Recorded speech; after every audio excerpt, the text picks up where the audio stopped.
لیاقت آباد میں مضر صحت پانی کی فراہمی کا انکشاف، علاقہ مقیم پریشان، بولے پورے لیاقت آباد میں سیوریج سسٹم ناکارہ ہو گیا، گھروں میں آلودہ پانی آنا معمول ہے، فراہمی اور نکاسیاب کے لیے نئی لائنیں ڈالی جائیں۔ ہمارے نمائندے محمد حماد اس وقت لیاقت آباد کے مکینوں کے ساتھ ہی موجود ہیں، ان سے تفصیلات جانیں گے۔ حماد بتائیے گا۔ جی دیکھیں، اس وقت میں موجود ہوں ڈسٹرکٹ سینٹرل کے علاقے لیاقت آباد ٹاؤن میں، جہاں پر صاف پانی کی لائنوں میں جو ہے مضر صحت پانی کا انکشاف ہوا ہے، اور جو ہے اس کا انکشاف بین الاقوامی جریدے میں شائع کراچی یونیورسٹی کی تحقیق میں سامنے آیا ہے۔ اس کی مین وجہ کیا ہے؟ لیاقت آباد کی عوام ہی ہمارے ساتھ موجود ہے، ان سے جانتے ہیں، ان سے بات کرتے ہیں۔ سر، اس کی وجہ یہی ہے کہ یہاں سیوریج کا نظام بہت بھرم ہوا ہے، بہت زیادہ ڈسٹرب ہے۔ اپنی مدد آپ کے تحت ہم کام کرواتے ہیں یہاں پہ۔ ابھی 2-3 دن ہوئے یہاں کی کچھ لائنیں، کچھ معاملات سیٹ ہوئے ہیں گٹر کے یہاں، تو یہ بات حقیقت ہے۔ خیر ہمارے گھروں کے اندر بھی اکثر گندا پانی بدبو والا آ جاتا ہے، پورا ٹینک ضائع کرنا پڑتا ہے، اور بہت زیادہ معاملات یہاں کے ڈسٹرب ہوئے ہیں۔ سیوریج کی وجہ سے سارے معاملات نظام آؤٹ ہوئے۔ ہمارے ساتھ ایک اور شہری موجود ہیں، ان سے بات کر لیتے ہیں۔ آپ مجھے بتائیے گا انکل، یہ انکشاف ہوا ہے یہاں پہ مضر صحت پانی کا، تو اس پر کیا ہونا چاہیے، کیا مطالبہ کریں؟ ظاہر ہے یہی حل ہے کہ لینے دوسری ڈالیں، صحیح لائن ڈالیں، اس سے ہٹ کے ڈالیں۔ جو گٹر کی لائنوں میں جو ملا ہوا ہے پانی، جو لینے آ رہی ہیں، اس سے ہٹ کے یہ کام ہونا ہے۔ جب تک یہ اگر نہیں ہوگا تو وہ یہ سلسلہ چلتا ہی رہے گا۔ دیکھیں، لیاقت آباد کی عوام نے جو ہے مضر صحت پانی کو جو ہے سیوریج لائن سسٹم ناکارہ ہونے کی وجہ قرار دیا ہے، کہ اگر سیوریج لائن یہاں کا سسٹم ٹھیک ہو جائے، پانی کی لائنیں اور سیوریج لائن میں جو ہے وہ ڈسٹینس آ جائے، تو یقیناً جو ہے وہ مضر صحت پانی جو آ رہا ہے لائنوں میں، وہ ختم ہو سکتا ہے۔ جو ہے جامعہ کراچی کی تحقیقاتی ٹیم نے یہاں کا خود وزٹ کیا اور 23 نمونے یہاں سے حاصل کیے، تو اس کے بعد یہ تحقیق سامنے آئی ہے۔ تو عوام کا یہاں کی یہی مطالبہ ہے کہ یہاں کا جو سیوریج لائن کی جو لائنیں بچھی ہوئی ہیں، اس کو دوبارہ سے کھود کر جو ہے صاف نئی لائنیں جو ہے یہاں پر ڈالی جائیں گی، اس کے بعد ہی جو ہے یہ جو مضر صحت پانی ہے آنا بند ہوگا۔ جی، شہر قائد میں مضر صحت پانی پینے سے شہری مختلف بیماریوں میں مبتلا ہونے لگے۔ ڈاکٹر غلام اکبر میمن کا کہنا ہے کہ آلودہ پانی استعمال کرنے سے ہر سال لاکھوں زندگیاں متاثر ہوتی ہیں۔ تفصیلات کے لیے بات کریں گے فاران خان سے، آگاہ کیجیے گا۔ جی بالکل، شہر قائد میں جا بجا گندگی اور مضر صحت پانی سے جو وہ مختلف بیماریوں میں شہری مبتلا ہوتے ہوئے نظر آ رہے ہیں۔ اسی حوالے سے بات کرنے کے لیے ہمارے ساتھ ڈاکٹر غلام اکبر میمن، پبلک ہیلتھ فزیشین موجود ہیں۔ ہمارا جو سسٹم ہے پانی کا ڈسٹریبیوشن کا یہاں پہ پاکستان کے اندر، اسپیشلی ہمارے کراچی شہر کے اندر، وہ بڑا ہی خطرناک ہے۔ تو خطرناک ہونے کی وجہ سے جو ہے وہ پانی سب سے زیادہ ہم استعمال بھی کر رہے ہیں، تو اس کے اندر ہم اتنی بیماریاں جو ہے وہ پانی کے اندر پالی جا رہی ہیں یا اس سے ذریعے انسانوں میں ٹرانسفر ہو رہی ہیں، جو ہمارے شہریوں میں ٹرانسفر ہو رہی ہیں، اس میں سب سے زیادہ جو امپورٹنٹ جو ہوتے ہیں ہمارے پاس جو بیماریاں ہیں وہ بیکٹیریل ہیں۔ بیکٹیریل کے بعد وائرل بیماریاں ہیں، وائرل کے بعد پروٹوزول یا امیبک بیماریاں ہوتی ہیں، اور اس کے بعد پتہ نہیں کتنے ہی دوسرے جو ہے ایلیمنٹس ہیں، کیمیکلس ہیں، جس کی وجہ سے بیماریاں پھیل رہی ہیں۔ مگر کہنے کا مقصد یہ ہے کہ آپ بوائلنگ کے ذریعے یا کلورنگ کے ذریعے آپ کیمیکل تو مار سکتے ہو، کیا کہتے ہیں، جراثیم تو مار سکتے ہیں، جس میں بیکٹیریا اور وائرس وغیرہ امیبا مار تو سکتے ہیں، مگر ہمارے پاس آج کل یہ بڑا پرابلم ہو گیا ہے کہ آج کل آرسینک ہو گیا یا دوسرے میٹلز ہو گئے، جو باڈی کے لیے میٹلز یعنی جو کیمیکلز ہیں، وہ اتنے پانی کے اندر شامل ہو گئے ہیں کہ وہ ان چیزوں سے نہیں مرتے۔ اس کے لیے آپ کو اسپیشل فلٹریشن سسٹم چاہیے ہوتا ہے۔ تو اس وجہ سے ہماری یہ کوشش ہونی چاہیے کہ ہماری جو انڈسٹریز یہاں پہ کام کر رہی ہیں، جو ایئر پولوشن ہو رہا ہے، اس کو بھی کنٹرول کریں، کیونکہ لوگوں کے لیے یہ بوائلنگ والا آسان طریقہ تو ہے، مگر جو ہائی لیول کی جو کیمیکلز ہیں وہ اس میں سے سیپریٹ کرنا بوائلنگ کے ذریعے میرے خیال میں کہیں حد تک ناممکن ہے۔ بوائلنگ کے ذریعے جو وہ ان کیمیکلز کو ختم کرنا وہ جو ہے ناممکن ہے۔ ساتھ ہی ساتھ جہاں ایک اہم کردار شہریوں کا ہے، وہ اپنے گھر کے اندر بوائلنگ واٹر استعمال کر سکتے ہیں، وہیں دوسری جانب حکومت کو بھی جو ہائی فلٹریشن پلانٹس ہیں، جو انڈسٹریز ہیں جو ہائی لیول پہ جو پانی کا سپلائی کرتی ہیں، ان کو بھی جو وہ اپنی کوانٹٹی اور تمام تر کیمیکلز کو جو وہ بیلنس کو برابر رکھنا ہوگا، تاکہ ایک شہریوں کی طرح شہریوں کے پاس جو وہ پینے کا مناسب پانی جو وہ پہنچایا جا سکے، جن سے مہلک بیماریاں جو لگتی ہیں ان سے بچا جا سکے۔ جی، جامعہ کراچی کے شیخ زید گیٹ پر سوئی گیس کے لیکیج، جامعہ کراچی کے طلباء پریشان، جامعہ رہائش پذیر اساتذہ کے مطابق گیٹ پر 1 ماہ سے گیس ضائع ہو رہی ہے۔ اس وقت ہمارے نمائندے سید نعمان گل وہاں پر موجود ہیں، ان سے مزید تفصیلات لیں گے۔ نعمان بتائیے گا۔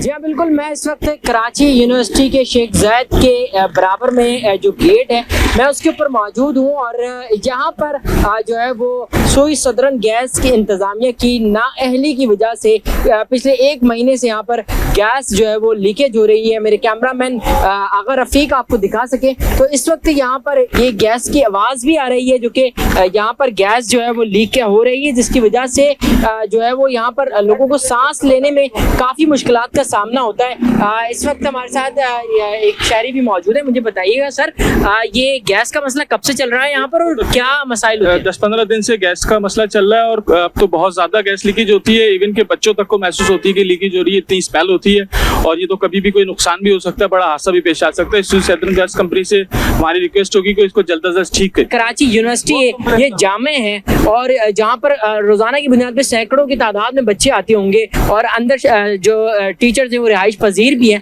تو یہ گیس کا مسئلہ کافی سنگین ہوتا نہیں جا رہا؟ جی بالکل، اس کی وجہ سے جو ہمارے لیبس ہوتی ہیں ڈپارٹمنٹ میں اور رہائشی جو علاقے جن میں گیس کی ضرورت ہوتی ہے، اس گیس لیکیج کی وجہ سے وہاں پہ پریشر بھی کم ہے اور آئے دن گیس بالکل ہی غائب ہوتی ہے، اور حادثات کی بڑی وجہ بن سکتا ہے۔ تو اور کمپلین بھی کراچی یونیورسٹی نے کافی دفعہ کی ہے، لیکن کمپلین نمبر بھی ہمارے پاس موجود ہے، لیکن کوئی سنوائی نہیں ہو رہی ہے۔ ٹھیک ہے، کئی طور پر اس وقت کمپلینز بھی کی جا چکی ہیں، لیکن ان تمام چیزوں کے باوجود جو سوئی صدرن گیس کمپنی ہے ان کی جانب سے کوئی سنوائی نہیں ہو سکی ہے۔ پچھلے 1 ماہ سے جو ہے وہ یہ اس وقت گیس جو ہے وہ کراچی یونیورسٹی کے گیٹ پر لیک ہو رہی ہے، لیکن متعلقہ حکام اس پر ایکشن لینے کو تیار نہیں ہے۔ جی پنشن فنڈز میں مبینہ بے ضابطگیاں، آڈیٹر جنرل کی رپورٹ میں انکشافات۔ رپورٹ کے مطابق پنشن فنڈز کا ریکارڈ پیش نہیں کیا گیا۔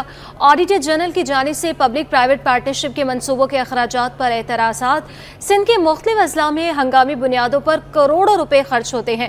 قاسم سراج سومرو بولے ہنگامی اخراجات کا سالانہ منصوبہ بنایا جائے۔ سیکرٹری خزانہ بولے پبلک پرائیویٹ پارٹنرشپ کے منصوبے آڈٹ کے فریم ورک میں نہیں آتے۔ ڈویژنل اکاؤنٹس افسران محکمہ خزانہ کے ماتحت نہیں، ڈویژنل افسران اکاؤنٹنٹ جنرل کے ماتحت ہیں۔ چیئرمین پی ایس سی نے محکمہ خزانہ کو 15 دن کی مہلت دے دی ہے۔ نثار کھوڑو بولے آئندہ اجلاس میں ڈویژنل اکاؤنٹس افسران کو بلائیں گے۔ مزید تفصیلات جانتے ہیں عاجز جمالی سے، آگاہ کیجیے گا۔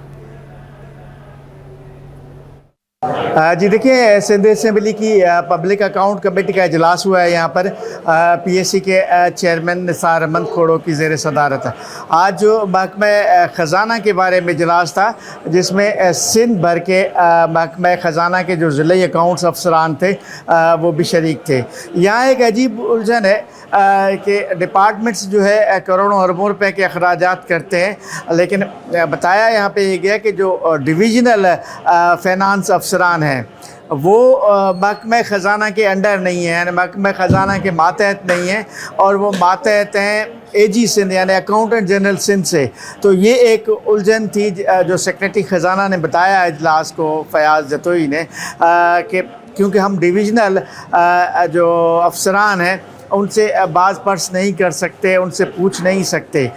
تو اس پہ چیئرمین پی ایس سی نثار احمد کھوڑو نے کہا تھا کہ جو فریم ورک ہے محکمہ خزانہ کا اس کو تبدیل کرنے کی ضرورت ہے، اور جو نیا ایکٹ بنا ہے محکمہ خزانہ کے حوالے سے تو اس پہ عمل کیا جائے۔ اور نثار احمد کھوڑو نے کہا ہے کہ آئندہ آنے والے اجلاسوں میں جو ڈویژنل اکاؤنٹس افسران ہیں ان کو بھی پبلک اکاؤنٹس کمیٹی کے اجلاس میں بلائیں گے۔ یہاں پہ یہ بھی بتایا گیا کہ سندھ کے مختلف اضلاع جن میں بدین ہے، جامشورو ہے، ٹھٹھا ہے، سانگڑ ہے، حیدرآباد ہے، ان مختلف اضلاع کے اکاؤنٹس کے معاملات میں کہیں کہیں گڑبڑ بھی تھی۔ قاسم سراج سومرو نے یہ اعتراض اٹھایا کہ ہر مہینے 15,000 کے نام پہ یہ ایمرجنسی کیوں ہے؟ تو اگر ہنگامی فنڈز یوز بھی کرنے ہیں تو اس کا ایک سالانہ میکینزم بنایا جائے۔ ہر مہینے 15,000 20,000 ایک اکاؤنٹ کے مد میں لیے جاتے ہیں۔ اگر ہر ضلع میں اس طرح ہوتا ہے تو یہ رقم کروڑوں روپے بن جاتی ہے۔ تو ان کروڑوں روپے کا کوئی میکینزم بنایا جائے۔ تو یہ آج کے پبلک اکاؤنٹ کمیٹی کے اجلاس میں فیصلے ہوئے اور 15 دن کی محکمہ خزانہ کو مہلت دی گئی۔ جی بات کریں گے مہنگائی کی سطح۔ عوام کو بجلی کا ایک اور جھٹکا، بجلی کی قیمتوں میں پھر اضافہ۔ بجلی ₹1.74 فی یونٹ مہنگی۔ سماحی ایڈجسٹمنٹ کے تحت کراچی سمیت ملک بھر کے لیے بجلی مہنگی کر دی گئی ہے۔ نیپرا نے نوٹیفیکیشن جاری کر دیا۔ بجلی اپریل تا جون 2024 کی سماحی ایڈجسٹمنٹ کی مد میں مہنگی کی گئی۔